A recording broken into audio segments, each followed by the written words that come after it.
isa sa mga idol ng Rangers. Best EP lang naman siya ng Philippine Army in 2018.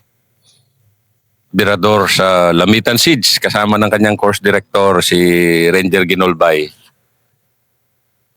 Pawas warrior for 25 years. So, karangalan ko i-present sa inyo si Master Sergeant Ramil Binoya. Ganitong profile ang dapat tinutularan ng mga sundalong Pilipino. Yung mga galaw niya, yung attitude niya, yung tapang niya. So, SR Class 142. Sa Major Binoya, go. Good morning sa ating lahat. I am Master Sergeant Ramil Binoya, 804-084 Infantry Philippine Army. Currently assigned at 105 Infantry Saipula Battalion, 6 Infantry Kapitan Division. Designated as Sergeant Major of this unit. Base in Sitio Tampuan, Barangay Kamanga, Maasim, Sarangani Province. From the start, from civilian to military career, yung father ko, isa ring sundalo. Then, doon ako nahubog. Mula pagkabata hanggang nag-graduate ako ng high school, doon ako nahubog sa 6th Water Brigade sa Pigkalagan, Sultan Kudarat. Then, kadalasan na nagiging kaibigan ko, puro mga sundalo, anak na sundalo. Which is yung mga idol ko dati yung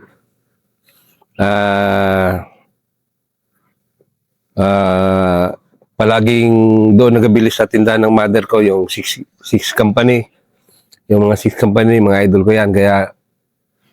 Kaya idol ko rin na mag-ranger kasi halos lahat ng mga taga 6 company noon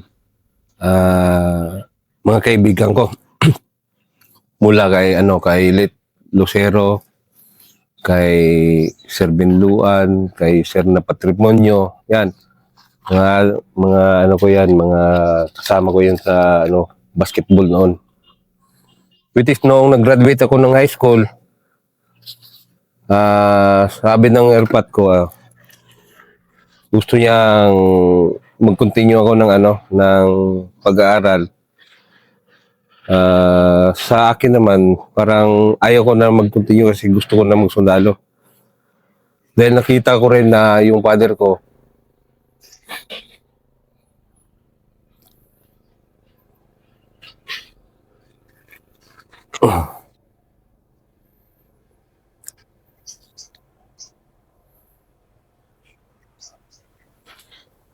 nahirapan dahil 6 kami magkapatid. Which lahat nasa sa private school. Then, nung nag-advance yung airpat ko, advance signal, nag-take clip ako na mag-process doon sa 6ID. Which is against siya na magsundalo ako. Then, after nung nag-take out na ako, yun, parang yung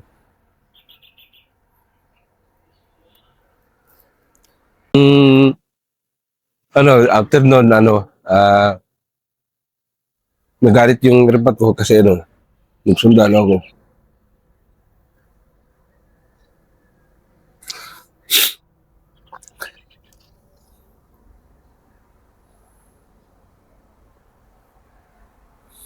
Yun ang ba, Sem? Kumbaga, ayaw din niyang may sumunod sa kanya? Yes, sir.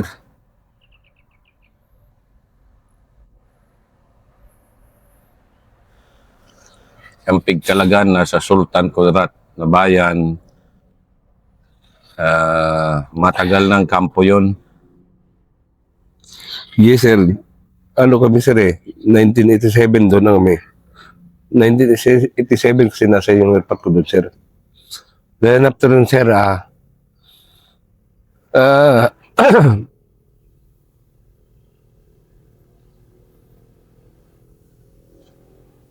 years din kami na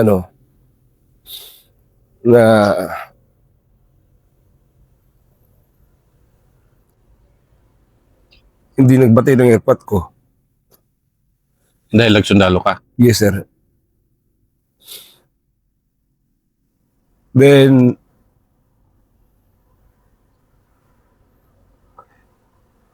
na-assign ako doon sa, ano, sir, sa Forte Ivy. Then, nung pumasok na ako ng sundalo, sir, naisip ko, kaya ko to. And nung pag-graduate ko, June 23, dispatch na kami sa, ano, sa Forte Ivy. Then, doon kami na-deploy sa area ng Alpha Company. Then, kasagsagan pa noon, ano, sir, yung gera. 1997. 97. Yes, sir. Kalaban pa natin yung BFF, MILF. MI pa nun. Hindi pa natin yung 20 forces. Doon kami sa Dungguan the time, sir. Siyempre, private.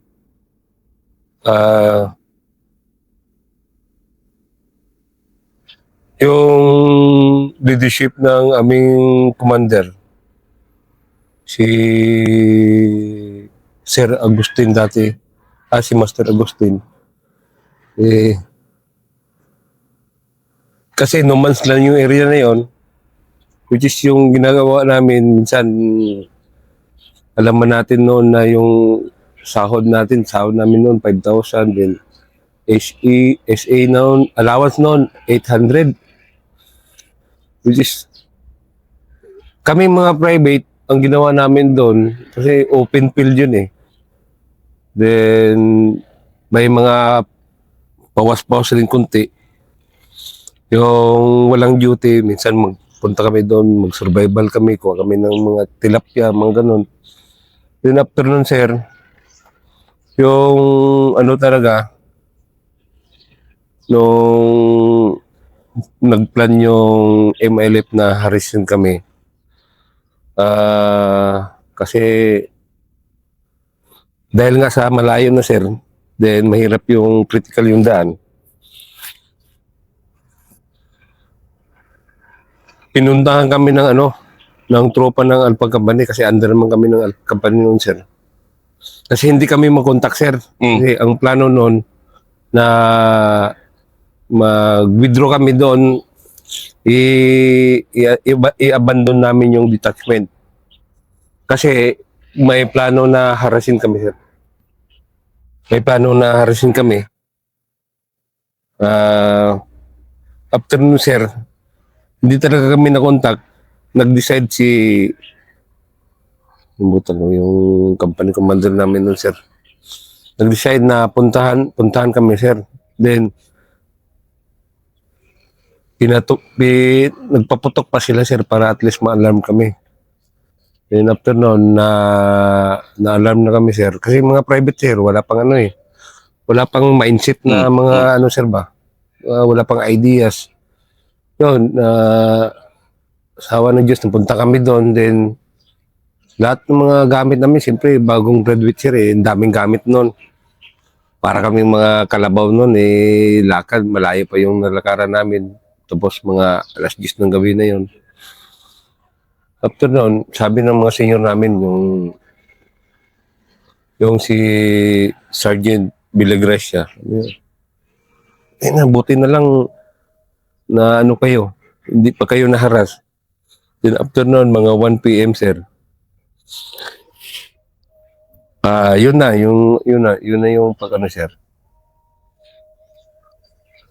Yun na yung time na hinaras kami, sir. Kasi Pero wala nang tao, sir. Ang ginawa namin, sir, yung ilaw, yung gas lang, sir. Every kubo, sir, lagyan namin ng ilaw. Ang akala nung kalaban, sir, na may tao pa. Hindi, pero yung batch nyo, yan yung winelcome agad-agad, di ba? Pag-report nyo, kwento sir. na ni Master, doon sa 40, na wala pang isang araw, bagbagan na kayo, di ba? Yes, sir, si Simtakutanan. Oo, Yes, sir. Kasi kami man yun magkasama ni SM Dakota, sir. Then, ang ano lang sir, by platoon kasi kami noon sir kasi mga private pa kami sir. Hmm. Yun si SM Dakota na hindi nabilong sa platoon namin. Then after noon sir, yun na sir, yun naghinaras na. Yung feeling namin na may halong kaba, pero isip ko, sana nandun tayo para masubukan natin yung ano, kung ano ang feeling kung nagbakbakan na sir. Di, ano bang, ilatag mo nga muna yung terrain, SM? Ano ba yung Yung terrain ano, nun, sir? Dungguan? Yung terrain talaga sir, parang pawas rin sir. Ah, okay. Parang pawas. So, flat siya. Flat, walang ano sir, walang high ground, flat na talaga sir. Mm. And swamp area sir, swamp. Kaya ano sir, maisan yung ano doon yung mga product na mais, then nyug. Yun lang talaga sir. Yung mga Muslim brother natin doon sir, yung daily need, daily income nila sir, yung isda sir, yung sa swamp area sir, yun yung ano nila, yung daily income nila na ginagawa. Which is may ano kami sir, may yung area na yun sir, ibalik natin sir, yung area na yun, no man's land. Yun na sir, yung pagdating namin sa CP ng Alpha, binagbagan na nila yung detachment, which is, ano sir, wala na rin kami doon. Yun nga, hindi pa namin feel sir kung ano talaga yung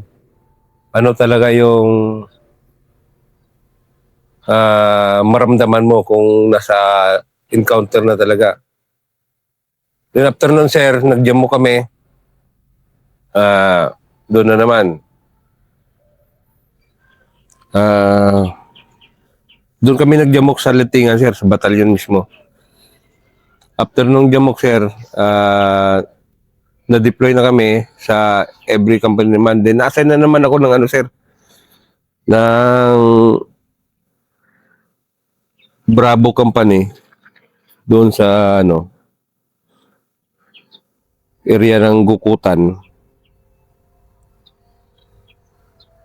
Then doon nakabase sa ilog yung ano yung kumpanya namin.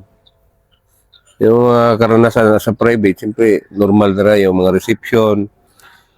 Then ano doon sir, ang ano lang doon kasi ako yung huling nag-report sa Bravo company kasi DS rin ako sa ano sa batalyon kasi player kami ng basketball. DS ako ng 1 year. Then pag-report ko doon sir, ako lang mag-isa yung reception, iba na naman. Napil ko naman bakit ganito? Ganito ba talaga? Isip ko pero sa akin sir, siyempre mindset ko sir, gusto ko talaga magsundalo. Kaya ko to. Under ni ano yun, Captain Matiliano pa yun noon sir. Si Sir Matiliano, very snapper yun sir. Pero tradition kasi sir. Tanggap ko yun. Total, palagi man kami nagalaro sir, exercise, nandun na lahat. Kaya ko tong reception na to, sabi ko. Kuting doon palit-palitan yung mga seniors. Which is kaya ko rin sir. From alas 10 to alas 3 ng hapon. Bawal na yan ngayon, pero yung alas 10 to yan, bawal na ganyan ngayon yung reception. Pero yung alas 10 to alas 3, normal nung panahon namin. Normal talaga sir. Pero yun nga sir, yung iba yung attitude ngayon at saka noon. Then, after nun sir, na doon ako nabilong sa ano. Kasi si Sir Matiliano noon, nag-organize ng one platoon na parang QRF. Puro ano, halos mga Rangers. Then, ako yung na private doon sa ano, parang QRF ng ano, Bravo company. Then, nung ano sir, marami akong karanasan doon sir.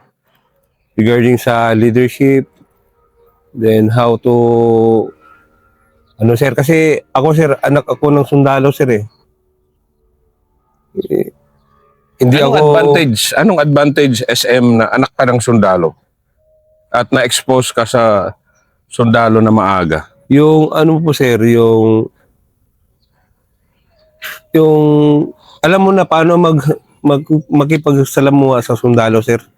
Parang hindi ka na masyadong matakot sa sundalo kasi yung ibang civilian matakot sa sundalo. Ang sa akin naman sir, yun talaga sir, Yun ang advantage ko, sir, kasi sanay ako sa ano, makipagharap sa sundalo.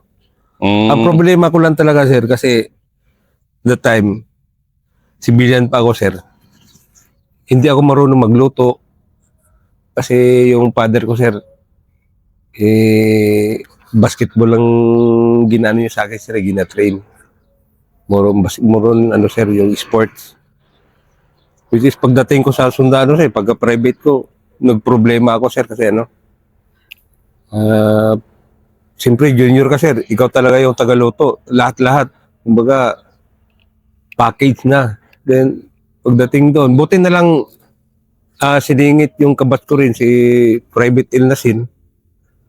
Siningit temporary doon sa grupo namin. Then, yun yung nag-aalalay sa akin. Then, yung mga seniors ko rin, ginano ko rin na magpaturo ako paano magluto. Then, hanggang nagtagal, marunong na rin ako magluto. Especially magprito, yan, magpakbit, pero hindi masyadong magaling. At least, nakakuluto na rin. Then, may isang, one time na may lakad yung grupo namin, which is, pinaiwan nila ako kasi, ewan ko kung bakit, kasi nagkandak sila ng raid the time, Polo Solid Ranger. Doon ako na-challenge, umiyak pa nga ako noon. Kasi bakit, sa isip ko bakit ayaw nila akong pasamahin na gustong-gusto ko sanang sumama. Kasi gusto kong maranasan yung kung ano yung encounter.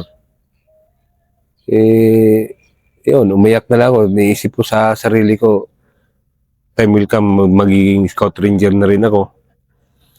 Nung nag-volunteer ako 1998, 1998 yun. Nag-volunteer kami sa class 133.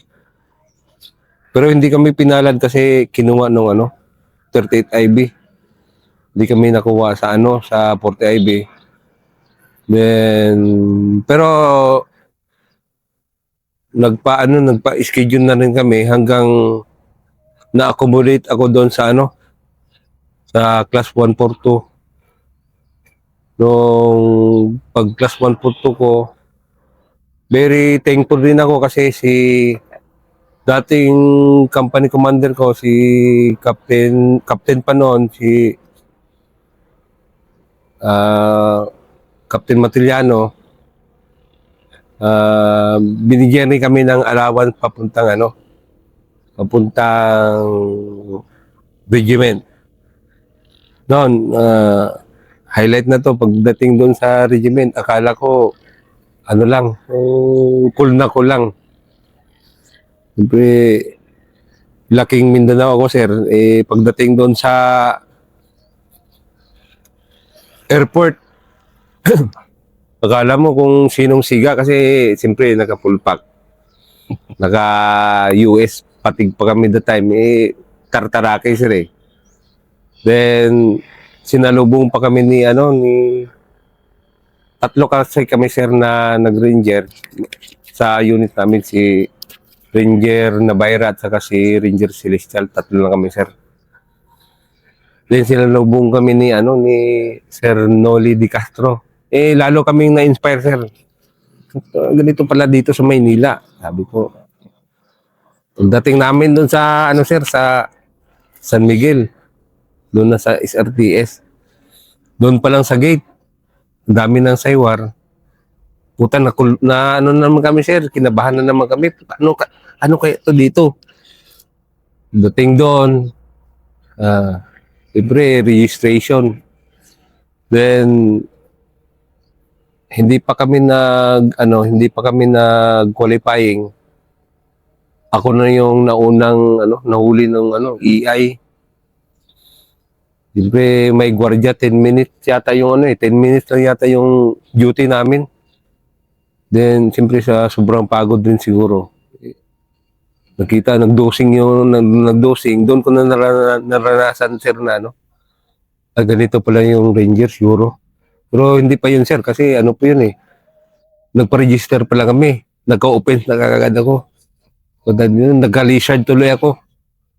Puta, para akong lizard doon sa puno. Ganito na talaga yung ano. Pero sir, kahit paano sir, hindi talaga ako nagiging negatibo sir kasi ambisyon ko talaga na na maging ranger. Yung idol ko si Master Talidong. Yun talaga yung barkada ko dati sir sa Six Company. Sa si company. Six Company. Sana naririnig nila ito kasi Shout out to to Master Talidong. Then si Pax Bird, Master Pax Bird, Manatad. manatad. Yan. Then after noon, pag ko sir, nung nag-graduate na ako sir, ginawa kaming doon kami nag-test mission sa Hulusulo. Yung under ni konstrukto namin si Captain Ginolbay. Si Captain Ginolbay rin sir, idol ko talaga si Captain Ginolbay kasi yun. May marami akong nakita sa kanya na ginagaya ko rin. Like yung physical niya. And how to act as a leader, sir. Nakita ko sa iya kung ano ang gusto niya, yun talaga yung niya, sir. Ito nun, sir, nung nag-test mission kami, sir, hindi ko akalain, sir, siyempre expected namin yung Hulusulo, very critical. Siyempre, nandun na tayo sa level, sir, na always alert. Noong nag-test mission kami, sir, na namin yun, yung 75th IB na parang naturo sa amin ng mga senior na dito nawalop yung 75th IB, dito yung pinugutan ng ulo, na sa utak ko, sir, na ganito pala yung dito. Then, abutan namin yung Charlie Company that time, sir, na nag-holding line sila sa bundok. Nakalimutan ko na anong klaseng bundok yun. Buti na lang inabutan namin, sir. Doon na sila nakababa, sir. Kasi parang alanganin na sila sir. Ganun, sir, nung clearing operation, sir, yung pag-clear namin, nag-halt lang kami. Ako, sir, mahilig ako sa yung parang mahilig ako sa mga adventure, sir. May nakita akong bahay. Mataas. Mga yun, sir, mga 5:45 yata ng umaga. Ginapang ko yung bahay, sir. It is yung ibang tropa namin, sir. Nandun na, nag-temporary halt. Yung iba, short halt na, lang, sir, nagpahinga. Then ako, nag-clearing ako. Pagdating na, pag-akyat ko doon sa sir, sa bahay, tulog pa yung tao. May nakita ko M14 at saka M16. Kinuha ko yung sir.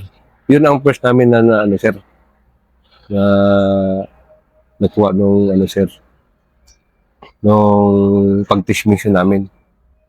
Then, continue kami ng clearing, sir. 48 firearms yata yung na-zoning namin, sir. Dami, puro zoning yun. Yes, sir. Nakita namin dun sa, hindi namin kasi yung first squad yung first section namin, sir, parang meeting engagement, sir. Pagtapos takbo agad, sir, yung kalaban, under by, parang yun ni Sir Canato yata yun, sir. Kalimutan ko lang talaga, sir. Matagal-tagal na yun, sir. Yung nag-meeting engagement, biglang tumakbo yung kalaban. Then yung direction ng sir, doon nakalimutan ko rin yung barangay, sir. Ganun, sir. Doon na kami sir, nag-clearing. Yun. May nakuha na naman akong mga titipis ng kalaban kasi yung iba, tinali nila yung baril, hinulog sa dagat. Then, naglagay lang ng para panglutang, para may reference sila. Which is yung guide namin ng mga kapgo, yun rin ang nagturo na, sir. Nandun yun, gi-score namin, sir. Yun, nakuha namin yung mga baril. Siguro may mga baril na siguro nakalusot. This is, nakuha namin yun, sir. After that, sir, sir, So, pagkatapos namin ng test mission, tambay kami noon for graduation, tambay kami sa CAG, HPA. Then, nung pag-graduate namin, sir, may task na naman. Tapos, ginawa kaming task for Zebra, going to Lamitan, Basilan. Ito na yun. Yes. Meron kaming, ito, special episode. Yes, sir. Yung second part ni Sergeant Major Binoya, ito yung famous na Lamitan, Basilan. Kung di nyo, ito, super si SM key player doon, kasama ng kanyang course director. Ikukwento niya.